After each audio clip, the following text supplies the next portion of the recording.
A paz do Senhor Jesus.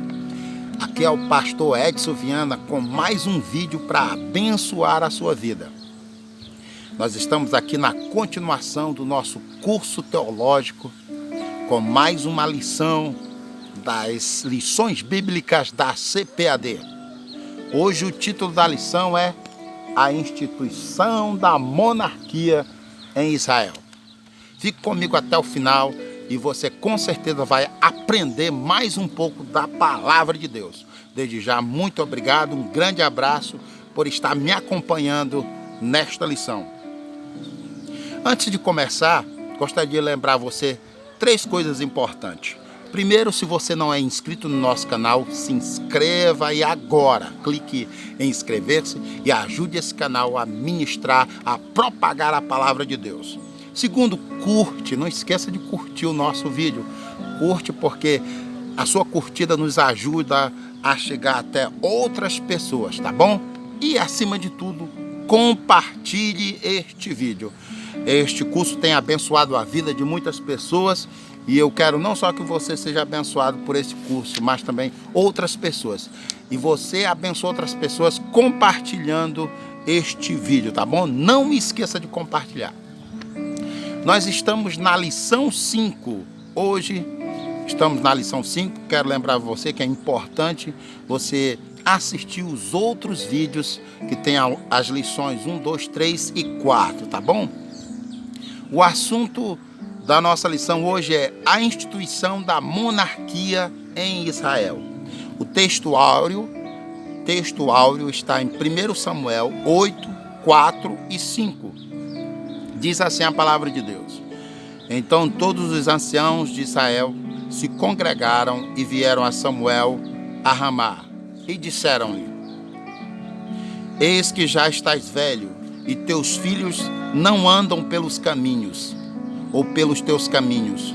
Constitui-nos, pois, agora um rei sobre nós, para que eles nos julgue, como tem todas as nações. 1 Samuel 8, 4 e 5. Verdade prática. Antes de tomar uma decisão, o crente precisa buscar a orientação de Deus, para que não venha a sofrer dolorosas consequências. Vamos então logo para a leitura bíblica em classe, o texto bíblico que é a base da nossa lição de hoje. A leitura bíblica em classe está em 1 Samuel 8, versículos 4 até o 7, 1 Samuel 8, versículo 4 até o 7, e 1 Samuel capítulo 10, versículo 1 a 7. Se você não pegou a sua Bíblia, pegue agora a sua Bíblia e nos acompanhe, tá bom? E não esqueça do caderninho de anotações. 1 Samuel 8, 4 a 7 e logo após 1 Samuel 10, 1 até o 7. Diz assim a palavra: Então todos os anciãos de Israel se congregaram e vieram a Samuel a Ramá e disseram-lhe: Eis que já estás velho e teus filhos não andam pelos teus caminhos. Constitui-nos, pois, agora um rei sobre nós, para que ele nos julgue, como o tem todas as nações. Porém, essa palavra pareceu mal aos olhos de Samuel, quando disseram: Dá-nos um rei, para que nos julgue. E Samuel orou ao Senhor. E disse o Senhor a Samuel: Ouve a voz do povo em tudo quanto te disser, pois não tem rejeitado a ti, antes a mim me tem rejeitado, para eu não reinar sobre ele.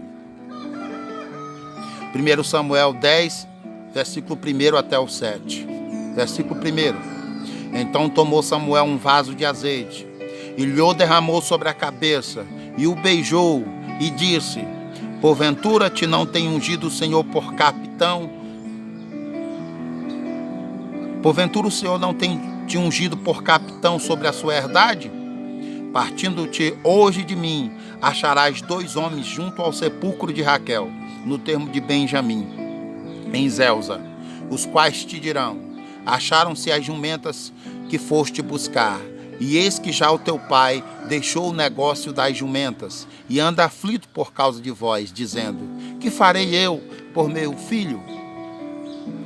E quando dali passares mais adiante, e chegares ao carvalho de Tabor, ali te encontrarão 3 homens, que vão subindo a Deus a Betel, um levando 3 cabritos, o outro levando 3 bolos de pão, e o outro um odre de vinho. E te perguntarão como estás, e te darão 2 pães, que tomarás da sua mão. Então virás ao outeiro de Deus, onde está a guarnição dos filisteus. E há de ser que, entrando ali na cidade, encontrarás um rancho de profetas, que descem do alto, e trazem diante de si saltérios, e tambores, e flautas, e harpas, e profetizará. E o Espírito do Senhor se apoderará de ti, e profetizarás com eles, e te mudarás em outro homem. E há de ser que, quando estes sinais te vierem, faze o que achar na tua mão, porque o Senhor é contigo.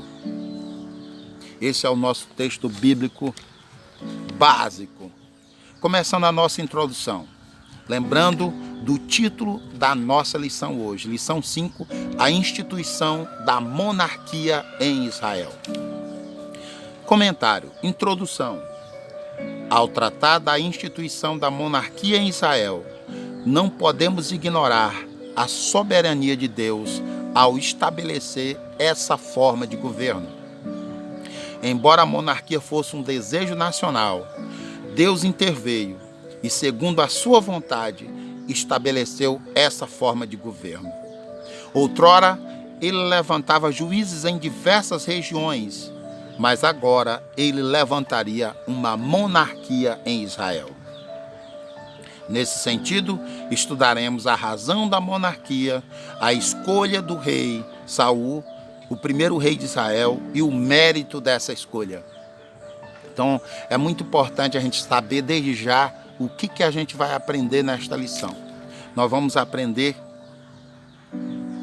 a razão da monarquia, por que Israel passou de uma nação que era dirigida pelo profeta Samuel e anteriormente por juízes, para passar a ser uma nação dirigida e comandada, chefiada por um rei. Essa é a primeira razão desta lição, né? Segundo, nós vamos aprender quem foi o primeiro rei escolhido pelo Senhor, no caso Saul. E depois nós vamos aprender o mérito dessa escolha, né? Por que Saul foi escolhido? Quem escolheu Saul e por quê? Então vamos direto ao primeiro ponto, porque nós não podemos perder tempo, né? O primeiro ponto, o assunto é: por que a monarquia? Então, através do primeiro ponto, a pergunta por que a monarquia será respondida. E o primeiro subponto fala sobre um sentimento de orgulho nacional. Então, por que a monarquia? Primeiro ponto. Primeiro ponto é uma pergunta: por que a monarquia? Por que a monarquia foi estabelecida em Israel? Uma das razões é respondida no primeiro subponto: por causa do sentimento de orgulho nacional. Você confere em 1 Samuel 8, 4 e 5. O desvio de Israel teve origem em sua desobediência a Deus. Os israelitas só o buscavam em tempos de crise. Então, davam ouvidos à mensagem divina. Segundo a Bíblia, Deus chamou a Israel para ser líder espiritual do mundo, conforme a gente pode ver em 1 Crônicas 17, 21 e João 4, 22. Mas a nação enveredou pelo caminho das outras nações. Assim, por meio do orgulho nacional, os israelitas foram levados a pedir um rei antes da hora. Nesse caso, adotar um regime monárquico, segundo o modelo pagão. Nesse caso, adotar o regime monárquico segundo o modelo pagão, significava rejeitar a liderança divina representada por Samuel. Dessa forma, os israelitas escolheram uma política meramente humana, fugindo da sua real vocação sacerdotal e profética. Há o perigo quando o povo de Deus deixa a sua verdadeira vocação para imitar as instituições terrenas. Embora seja bíblico cumprir nossas obrigações políticas e sociais, a vocação da igreja é espiritual, como Jesus afirmou: o meu reino não é deste mundo. Se o meu reino fosse deste mundo, os meus servos lutariam para que eu não fosse entregue aos judeus. Mas agora o meu reino não é daqui. João 8:36. Então, meus queridos ouvintes da palavra, alunos deste curso, Israel queria mudar, não porque fosse um povo obediente à palavra. Israel queria deixar de ter um guia espiritual para ter um rei como as outras nações. Israel não foi chamado para ser como as outras nações. Israel foi chamado para ser um espelho das outras nações. Israel foi chamado para evangelizar as outras nações. Israel foi chamado para ser um exemplo de servo fiel a Deus para as outras nações. No entanto, Israel se enveredou pelo caminho dos outros, de querer parecer com os outros. E isso aqui é um exemplo para nós. Nós fomos chamados para ser exemplo para as pessoas. Embora nós sejamos cidadãos terrestres e tenhamos as nossas obrigações, como por exemplo votar, pagar impostos e outras coisas que um cidadão normal, nós somos o povo de Deus. Nós somos o sal da terra. Nós fomos chamados para ser exemplo, para evangelizar o mundo. Infelizmente, muitas pessoas estão fazendo como Israel. Estão deixando a sua vocação espiritual para imitar os outros. Você não foi chamado para se vestir como os outros. Você foi chamado para vestir-se, para que suas vestes sejam exemplo para as outras pessoas, para que o seu modo de vestir, para que o seu modo de falar, para que o seu modo de viver, para que o seu comportamento seja exemplo para os outros, e não o contrário. Então vamos para o segundo subponto. Por que a monarquia? Que é o assunto do primeiro ponto. Por causa do fracasso dos filhos de Samuel. Essa é a outra razão. A primeira razão é porque Israel tinha um sentimento de nós somos uma nação, e como nós somos uma nação, nós queremos ser igual às outras nações, nós queremos ter um rei. Era um sentimento puramente humano. A segunda razão, porque a monarquia, o fracasso dos filhos de Samuel, ou seja, não havia mais uma liderança à vista. Vamos ler o segundo subponto. Este era o contexto dos israelitas. A Arca da Aliança não estava mais com o povo. Havia ameaças constantes dos filisteus e os filhos de Samuel não andavam nos caminhos retos, nos caminhos de seu pai. Nesse sentido, o pedido dos anciãos tocou o coração do profeta, pois ele sabia que seus filhos não tinham condições morais nem espirituais para substituí-lo. Samuel era um líder fiel, sincero, verdadeiro. E embora fosse duro ouvir, ele sabia que os anciãos falavam a verdade. Biblicamente, não há problema em um filho de pastor vir a substituir o pai no ministério. Entretanto, isso não pode se dar por causa do amor paterno, mas pela vocação dada por Deus e confirmada pela Igreja de Cristo, conforme vemos em 1 Samuel 3, 1 Timóteo 3, 1-7 e Tito, capítulo 1, versículo 5-9. O dono da obra é o Senhor. Então nós vemos aqui a segunda razão por que os israelitas queriam um rei. Eles estavam satisfeitos com a liderança de Samuel. Samuel era um homem de Deus. Samuel tinha comunhão com Deus e Samuel os tinha guiado pelo caminho do Senhor. O problema é que os filhos de Samuel eram desobedientes, eram diferentes do seu pai. Eles não andavam no caminho do Senhor. Então os anciãos, os líderes de Israel pensaram: quem vai substituir Samuel? E ao invés de confiarem no Senhor para direcioná-los, e aqui está o problema, ao invés de confiarem no Senhor para que ele levantasse outro líder, como levantou Samuel, eles começaram a olhar para o mundo, para a organização humana das outras nações e disseram: nós queremos agora viver diferente. Nós não queremos ter um líder espiritual mais. Nós queremos ter um rei que nos guie, que nos dirija, que faça as nossas guerras. E aí eles cometeram o erro. E nós vemos isso também no ministério, em muitos ministérios.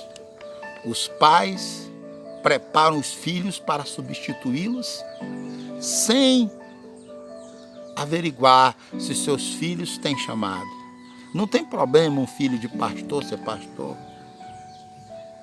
Não tem problema um filho, por exemplo, do presidente da convenção ser o presidente que vai substituí-lo. Mas primeiro precisa se verificar se Deus tem esse chamado para esse filho. Precisa se verificar se, através dos caminhos dele, a obra de Deus, a igreja do Senhor aprova esse nome. Infelizmente, muitos ministérios têm sido escandalizados e o nome do Senhor tem sido zombado através de algumas denominações por isso. Porque muitos pastores deixam como herança a obra de Deus para seus filhos, mesmo sem eles terem o chamado para isso. Isso é muito importante. Então, terceiro ponto, por que a monarquia? Terceiro subponto, aliás, por que a monarquia? Rejeitando os planos de Deus. Então, nós vimos que a primeira razão, né, por que a monarquia, que é o assunto do primeiro ponto, nós estamos estudando o primeiro ponto, que tem como tema por que a monarquia. Então, para responder essa pergunta, nós temos três razões. A primeira, por que a monarquia? Por causa do orgulho nacional de Israel. O povo sentiu: nós somos um povo e nós queremos ser igual aos outros, nós queremos um rei. Segunda resposta, porque os filhos de Samuel não andaram no caminho do seu pai. Então o povo ficou temeroso porque Samuel não tinha um herdeiro para substituí-lo. E terceiro, por causa da rejeição aos planos de Deus. Isso nós vemos em 1 Samuel 10, 6 e 7. Escolher a monarquia naquele contexto era rejeitar o propósito divino. Foi algo deliberado do povo contra o plano estabelecido por Deus desde quando Israel ocupou a terra de Canaã. Deus é onisciente. Ele sabia que esse momento chegaria. Deuteronômio 17 e 14. Assim, no tempo certo, o próprio Deus daria um rei com as qualidades necessárias. É preciso seguir essa diretriz no processo da sucessão de líderes. Não podemos perder a perspectiva de que é Deus que dá seus líderes à igreja. Mateus 9:38, Lucas 10:2. Então, olha como o povo de Israel perdeu uma grande oportunidade de manter-se na presença de Deus. Deus já havia projetado dar um rei, mas um rei segundo o coração dele, o Senhor. Mas o povo se apressou, o povo rejeitou o tempo de Deus. Portanto, o povo perderia, como nós vamos ver, a oportunidade de ter um líder segundo o coração de Deus. E aqui fica um lembrete para os pastores, para os líderes. Quem escolhe o líder é o Senhor. A obra é do Senhor. E quem é colocado para chefiar a obra tem que ter o chamado de Deus e tem que ter a aprovação de Deus para isso. Muito cuidado. Segundo ponto, a escolha de Saul como rei. Agora nós vamos ver por que Saul foi escolhido como rei. Primeiro subponto do segundo ponto, a escolha de Saul como rei. Primeiro subponto, por que Saul? Quando nós lemos o livro de 1 Samuel, logo percebemos que o foco do autor sagrado é Davi e não Saul. Se Saul for o primeiro rei de Israel, por que o foco narrativo não recaiu sobre ele? Podemos considerar que num primeiro momento o rei Saul foi ungido pela soberana vontade de Deus. Entretanto, ele reinou indiferente aos mandamentos divinos. Era um rei falho, egoísta e ciumento. O propósito do autor sagrado é contrastá-lo com Davi, um homem segundo o coração de Deus. Olha como Deus é tão maravilhoso. O povo iria pedir um rei. O povo escolheu Saul. Mesmo não sendo homem segundo o coração de Deus, mas Deus é tão bom que Deus desejava transformar essa escolha na escolha dele e deu a oportunidade para Saul ser este homem. Só que Saul rejeitou o Senhor. Saul rejeitou a palavra do Senhor. Saul foi contumaz nos seus erros e perdeu a oportunidade de ser rei segundo o coração de Deus. Segundo subponto do segundo ponto, a escolha de Saul como rei. Segundo subponto, a unção de Saul por Samuel. 1 Samuel 10:1. Na unção de Saul, alguns detalhes devem ser destacados. Samuel o beijou em sinal de afeição e admiração pessoal. A unção era feita com azeite de oliva. A cerimônia simbolizava a investidura divina para o exercício do cargo. Os que são separados por Deus para a sua obra têm a unção do Espírito Santo, a capacidade que vem do alto para o exercício do santo ministério. Efésios 4:11-14. Hoje não necessitamos de azeite para a separação de obreiros, para o ministério da palavra. Basta a imposição de mãos do presbítero. 1 Samuel 4:14, 2 Timóteo 1:6. 1 Timóteo 4:14, 2 Timóteo 1:6. Então nós vemos que a partir daquele momento os reis foram separados, escolhidos por Deus e eram ungidos com azeite. Fazendo uma comparação com hoje, nós não precisamos da unção do azeite. Na verdade, o azeite é símbolo do Espírito Santo. O obreiro tem que ter a unção do Espírito Santo, a capacidade para exercer o ministério para o qual ele foi formado. É a capacidade espiritual. Tem que ter características morais e tem que ter a capacidade espiritual para assumir o santo ministério. O terceiro subponto do segundo ponto, a escolha de Saul como rei.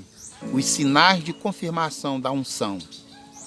Nós vemos esses sinais detalhados por Samuel em 1 Samuel 10:2-7. 3 são os sinais que confirmaram a unção de Saul como rei de Israel. Primeiro, Samuel encontra as jumentas perdidas de seu pai.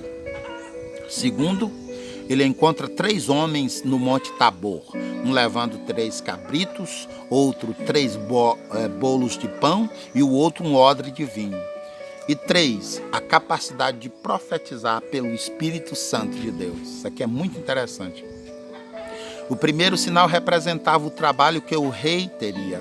O segundo apontava para o sustento divino para a tarefa de Saul. E o terceiro, o rei reinaria sob o Espírito de Deus e assim salvaria Israel de seus inimigos. Quem é chamado para o ministério precisa aplicar-se ao trabalho, João 5,17, sustentar-se pelo alimento sagrado, a palavra de Deus, Deuteronômio 8,3, Mateus 4,4, e estar cheio do Espírito Santo, Efésios 5,18. A jornada ministerial é pesada, por isso é preciso estar centrado em Deus em todo o exercício ministerial. Que bênção! Os 3 sinais que confirmavam a unção de Deus sobre a vida de Saul. Ele encontraria as jumentas de seu pai, que ele estava à procura, simbolizando o trabalho que ele ia ter como rei, para cuidar das pessoas. Ele encontraria 3 homens levando pão, vinho e cabritos, que significava o sustento, né? O sustento que o obreiro deve ter, o sustento da palavra de Deus, né? E a capacidade de profetizar, que significa que o obreiro precisa ser cheio do Espírito Santo.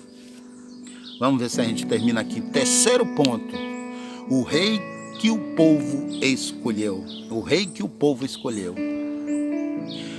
Primeiro subponto desse terceiro ponto, o rei que o povo escolheu. Uma escolha pautada na aparência. Qual foi o rei que o povo escolheu?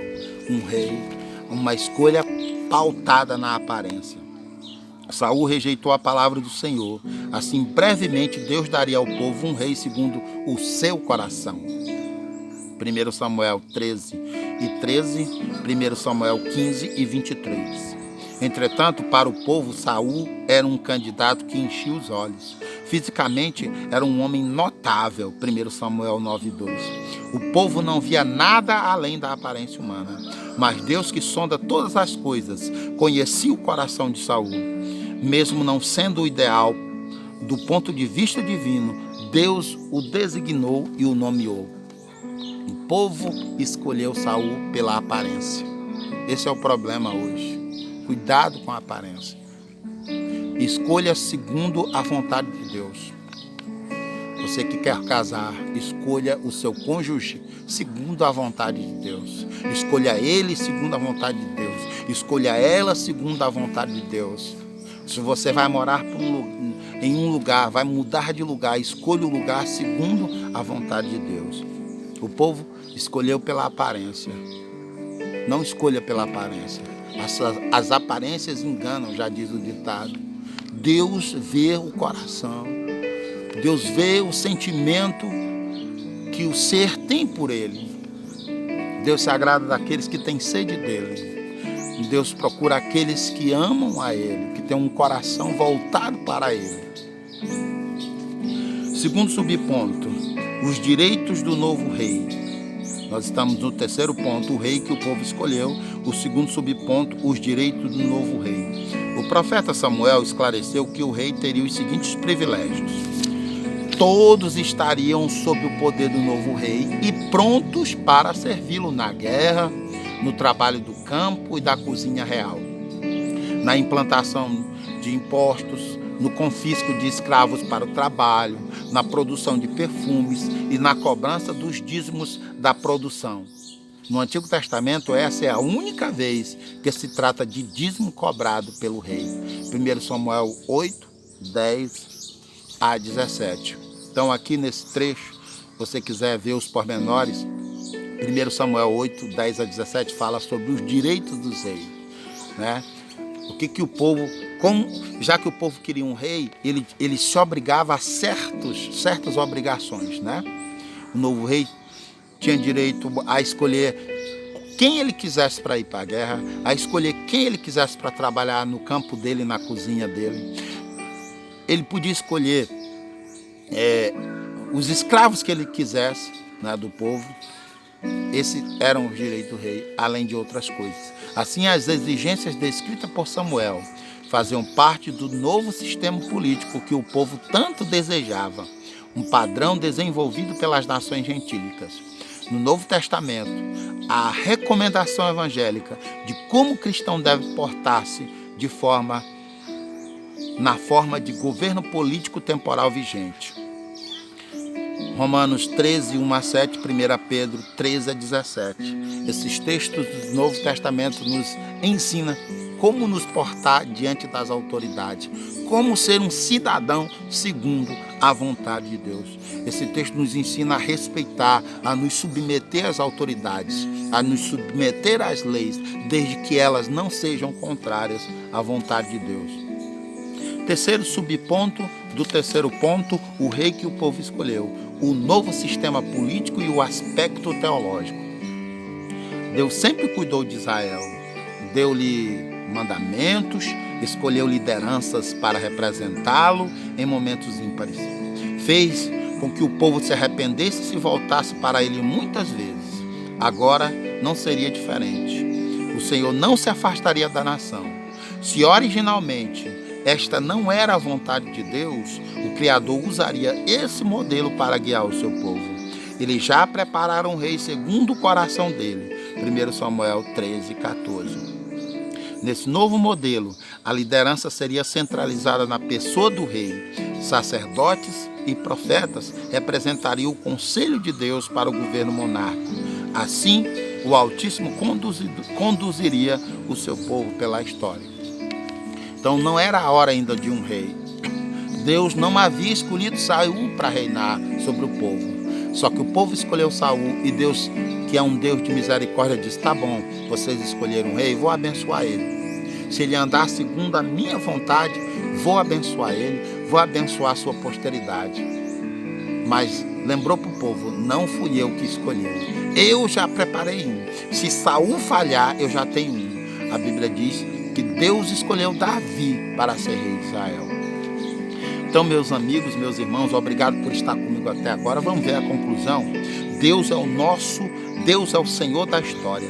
Muitas vezes não conhecemos seus caminhos nem propósito, mas sabemos que sua vontade é sempre a mais perfeita e agradável.